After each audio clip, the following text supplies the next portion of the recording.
munting gamo-gamo. May lilipad-lipad na isang gamo-gamo. Sa tapat ng ilaw ng lamparang ito, paikot-ikot pa ang munting gamo-gamo. Tuwang-tuwa siya sa liwanag nito. Sabi ng nanay niya, "O anak, halika't ika'y lumayo sa malaking lampara.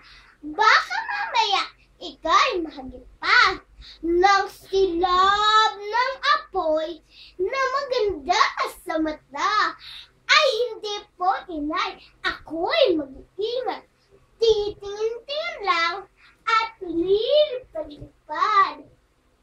Walang ano-ano'y narinig ang sigaw. "Aray! Aray! Ang init! Ang sakit!"